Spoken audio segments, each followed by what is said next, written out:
चलिए देखते हैं एक्सरसाइज वानी के लेसन 1 का हम लोग कुछ क्वेश्चन आंसर क्या क्या इसमें क्वेश्चन आंसर है। पहले ग्लोसरी एंड नोट्स है, यानी कि शब्दार्थ कुछ है। देखिए, वाच्ड मतलब होता है निहारती थी, वाच्ड मतलब निहारती थी। इसका ये सिनोनिम्स है। सिनोनिम्स मतलब वाच्ड के लिए और दो शब्द आता है, looked, noticed. Looked, noticed. Infant, infant मतलब होता है बच्चा या शिशु। यंग बेबी कहा जाता है इसको। क्या कहा जाता है? Young baby. यंग बेबी मतलब बच्चा नहीं है, थोड़ा सा बड़ा हो गया है। क्रेडल मतलब क्या होता है? पालना। A device to swing the baby, एक ऐसा डिवाइस है जो बच्चे को घुमाने के लिए यूज किया जाता है। सिकनेस, सिकनेस मतलब होता है बीमारी। गेज, गेज मतलब होता है ताकना। प्रीटी मतलब सुंदर, ब्यूटीफुल। सीज मतलब बंद होना, स्टॉप। बियर मतलब सहना। टोलरेट होता है, क्या होता है? टोलरेट। और अस्पेयर, अस्पेयर मतलब होता है बचना, सर्वाइव। फीबल, फीबल मतलब होता है दुर्बल, इसका नाम है वीक। ये इतना आपका ये मीनिंग है, इसको भी लिख लीजिए। अब देखिए कॉम्प्रेहेंशन। अब देखते हैं हम लोग क्वेश्चन आंसर, इससे कुछ कुछ है, ध्यान से देखिए। इसमें लिखा हुआ है थिंक एंड टेल, सोचें और कहें। सोचना है और बोलना है। पहला क्वेश्चन क्या है, पढ़ो। Who cares for the infants, मतलब क्या हुआ इसका? कौन शिशुओं की, छोटे बच्चों की देखभाल करता है? मदर। अभी तुरंत बताया ना, कौन करता है? मां ना करती हैं। Why does the mother weep when her child fall ill? जब मां बीमार, जब बच्चा बीमार हो जाता है तो मां क्यों रोती है? डरती है कि बच्चा मर न जाए, तो बिकॉज, क्योंकि शी इज फियरिंग, वह डर रही है, हर चाइल्ड डेथ, कि बच्चा कहीं मर न जाए। आसान है कि नहीं है? What does she do when her child falls down? जब बच्चा गिर जाता है तो क्या करती है माता? दौड़ती है उठाने के लिए, दौड़ती है ना। तो सी रन्स टू हेल्प, वो मदद के लिए क्या करती हैं? दौड़ जाती हैं। What will you do for your mother when she is old? आप अपनी मां के लिए क्या करेंगे जब मां बुढ़ी हो जाएंगी? अगर मां बुढ़ी हो जाएंगे तो क्या करेंगे? I will never be unkind, मैं उनके प्रति कभी भी निर्दयता नहीं रहूंगा, निर्दयी नहीं बनूंगा। फॉर माई मदर, मेरी मां के लिए। And help in works when she will ill, और जब बीमार हो जाएंगी कभी तो मैं उनकी कामों में क्या करूंगा? मदद करूंगा। करेक्ट। एंड हेल्प, मदद करूंगा। इन वर्क्स, काम में। व्हेन, जब। सी विल इल, जब वो बीमार पड़ जाएंगे तो उनका क्या करूंगा? मैं देखभाल करूंगा, काम में मदद करूंगा। आया समझ में? चल लिखिए इसको। नेक्स्ट कह रहा है थिंक एंड राइट। अगला है थिंक एंड राइट, पढ़े, सोचे और लिखें।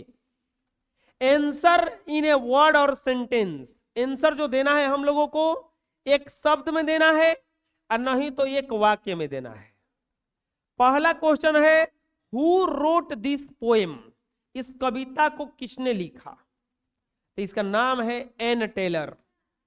एन टेलर, ये कविता जो लिखे हो कौन है? N Taylor. आ जाएगा समझ में? अगला है what does mother do when her child is very young, जब बच्चा जो होता है थोड़ा सा बड़ा हो जाता है तो मां क्या करती हैं? तो ए मदर टेक्स केयर, देखभाल करती हैं।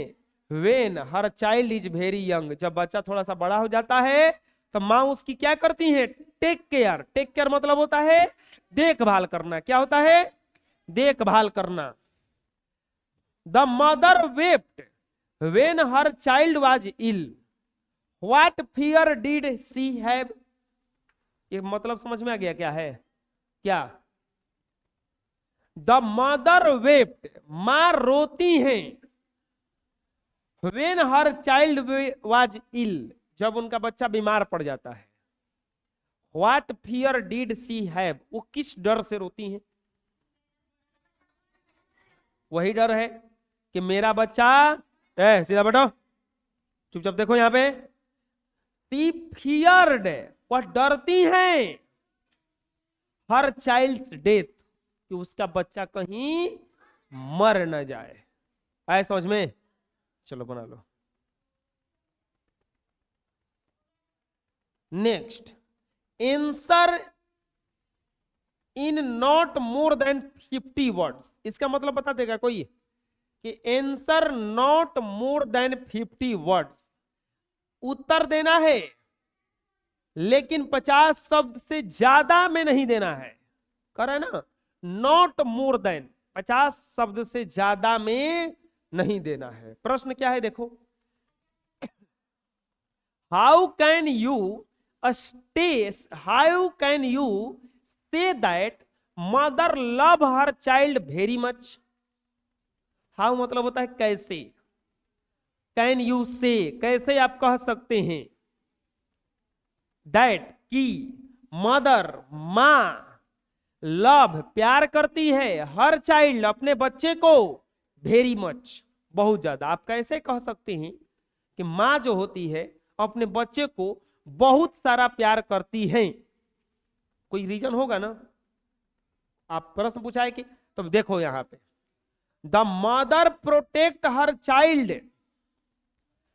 From every kind of troubles. मां जो होती हैं प्रोटेक्ट करती हैं, बचाती हैं अपने बच्चे को, from every kind of troubles, किसी भी मुसीबत से। किसी भी मुसीबत से मां क्या करती हैं, अपने बच्चे को बचाती हैं। She help her child in walk, वो देखे होंगे हाथ पकड़ के से चलाती हैं, हाथ पकड़ के चलाती है ना, हाथ ऐसे पकड़ के चलाती हैं। तो सी हेल्प हर, यहां पे हेल्प्स होगा, she helps her child in walk, वह अपने बच्चे को चलने में मदद करती हैं। She runs if her CHILDS childs fall, जब उसका बच्चा गिर जाता है तो क्या करती हैं, दौड़ जाती हैं, दौड़ जाती है ना। सी फियर, वह डरती है, if her child gets ill, वह कहीं उनका बच्चा बीमार ना पड़ जाए। So we can say that, इसीलिए हम लोग कह सकते हैं mother loves her child very much, मां जो होती है अपने बच्चे को बहुत ज्यादा प्यार करती है। प्रश्न कह रहा है कि आप कैसे कह सकते हैं कि मां जो होती हैं अपने बच्चे का देखभाल करती हैं। तो मां जो होती हैं अपने बच्चे को प्रोटेक्ट करती हैं, हमेशा बचाती हैं एवरी काइंड ऑफ ट्रबल, किसी भी परेशानी से। She help her child in walk, वह बच्चे को चलाती हैं। सी रन सी फिर चाइल्ड फॉल, जब वो बच्चा गिर जाता है तो दौड़ जाती हैं बचाने के लिए। She fear if her child gets ill, वो डरती हैं कि कहीं महीं मेरा बच्चा बीमार ना पड़ जाए। So we can say that, इसीलिए हम लोग कह सकते हैं कि mother loves her child very much, मां अपने बच्चे को बहुत ज्यादा प्यार करती। लिख लीजिए। Next, why should we not be unkind to our mother. इसका हम हिंदी अर्थ बता रहे हैं, आप लोग बताओ कि इसका आंसर क्या होगा। अपने भाषा में बताओ, कुछ भी बता सकते हो। Why should we not be unkind to our mother, हमें अपने मां के प्रति कभी भी निर्दय नहीं बनना चाहिए। क्यों? प्रश्न है कि हमें अपने माँ के प्रति कभी भी निर्दयी नहीं बनना चाहिए। क्यों?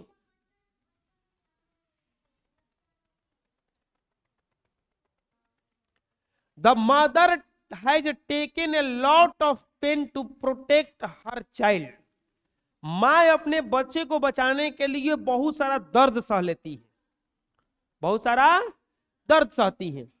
She was nursed us for day and night when he became ill in childhood। कभी भी हम लोग बचपन में बीमार पड़ जाते हैं तो हमारा देखभाल एक दाई की तरह करती हैं। दाई एक लेबर की तरह हमारा क्या करती हैं? देखभाल करती हैं। So we should not be unkind to your mother। इसीलिए हमें कभी भी अपने माता के प्रति अनकाइंड, निर्दयी नहीं बनना चाहिए। आगे समझ में? समझ में आ गया? चलो लिख लीजिए।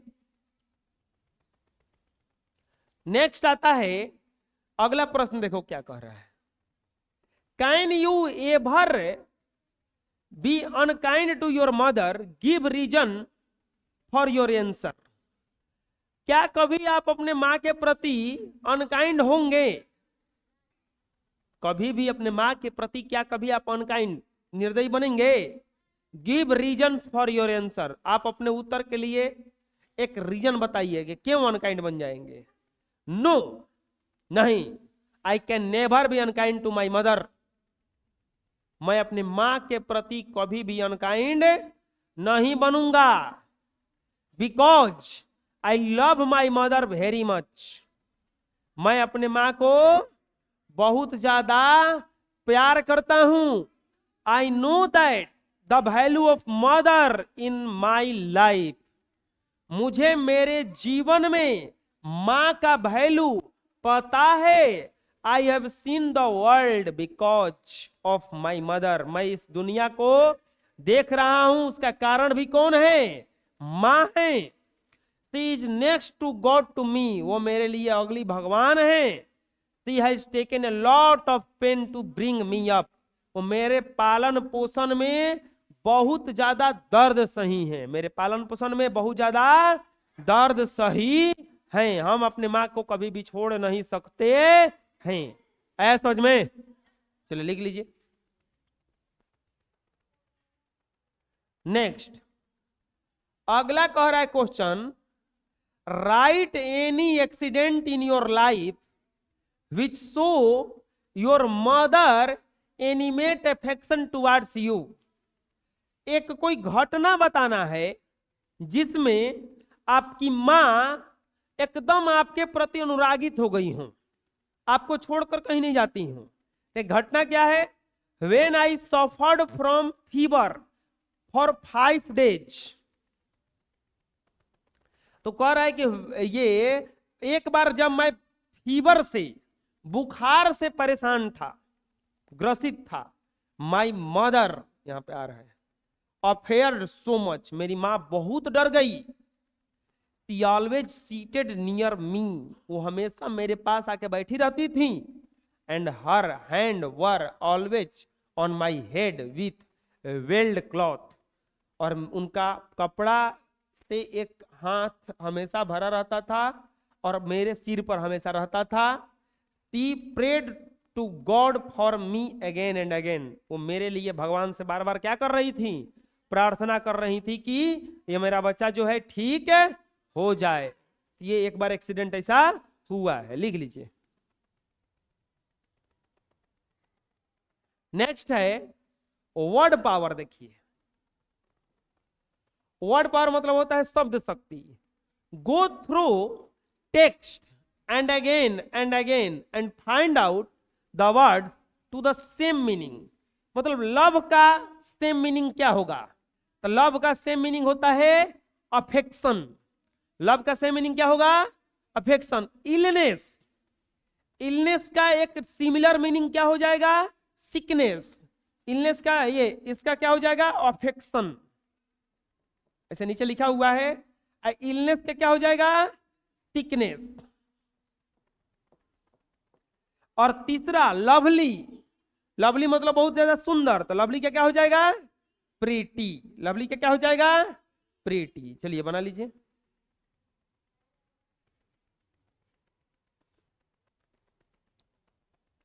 Next, translation. ट्रांसलेशन मतलब अनुवाद करना है। Translate the flowing lines from the poem in your mother tongue. अपनी मातृभाषा में इस पोएम को क्या करना है?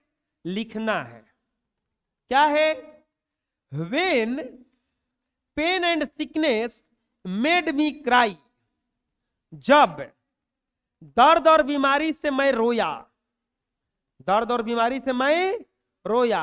Who gazes upon my heavy eye, किसने मेरी आंखों को निहारा। And wept for fear that I should die, और यहां पे इस होगा, इस डर के साथ रोई कि कहीं मैं मर ना जाऊं। तो कौन था वो? यहां पे छूटा हुआ है थोड़ा सा, माई मदर, मेरी मां। ये इसका प्रश्न कह रहा था कि इसका अर्थ बताइए, इसका मतलब बताइए कि क्या होगा। तो इसका मतलब हिंदी में यही होगा। चलिए लिख लीजिए। इस तरह से इस पाठ का पूरा क्वेश्चन आंसर भी खत्म हो गया, यानी कि आप लोगों का लेसन 1 पूरा तरह से खत्म हो गया।